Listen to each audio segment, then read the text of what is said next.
2026 সালের ফেব্রুয়ারিতে ত্রয়োদশ জাতীয় সংসদ নির্বাচনের সময় ঘোষণা করা হলেও ঘোষিত সময়ের মধ্যে নির্বাচন অনুষ্ঠান নিয়ে সংশয় প্রকাশ করেছেন জনপ্রিয় টিভি উপস্থাপক ও সাংবাদিক জিল্লুর রহমান।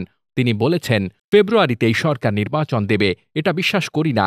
বিশ্বাস না করার অনেকগুলো কারণ রয়েছে। এই সরকার নির্দলীয় নিরপেক্ষ নয়, ফলে ফেব্রুয়ারিতে নির্বাচন করার সক্ষমতা সরকারের নেই। একটি ইংরেজি দৈনিককে দেওয়া এক সাক্ষাৎকারে নির্বাচন ও দেশের সমসাময়িক বিষয় তিনি এসব কথা বলেন। জিল্লুর রহমান বলেন, বাংলাদেশের জনগণ দীর্ঘদিন যাবৎ একটা নির্দলীয় নিরপেক্ষ সরকারের অধীনে নির্বাচনের দাবি জানিয়ে এসেছে।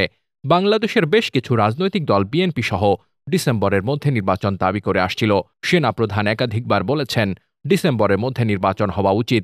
সরকার সেটাকে কখনো ডিসেম্বর থেকে জুন, কখনো এপ্রিল, কখনো ফেব্রুয়ারিতে এই আলোচনাটা করছেন। যখন লন্ডনে ড. মোহাম্মদ ইউনূস ও তারেক রহমানের বৈঠক হয়, তখন বলেছিলাম বিএনপিকে ট্রাপে ফেলা হয়েছে।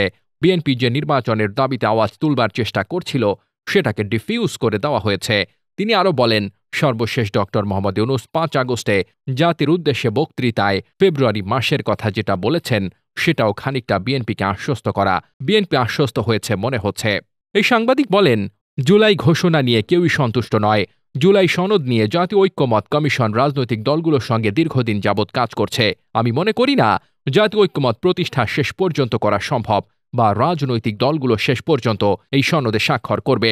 ইতোমধ্যেই ইসলামী আন্দোলন, জামায়াত ও এনসিপি পিআরের কথা বলেছে। কেউ কেউ বলছেন পিআর ছাড়া নির্বাচন নয়। এখন এনসিপি বলছে জুলাই সনদকে বাস্তবায়ন করতে হবে। জামায়াত বলছে নির্বাচনের পরিবেশ এখন নেই।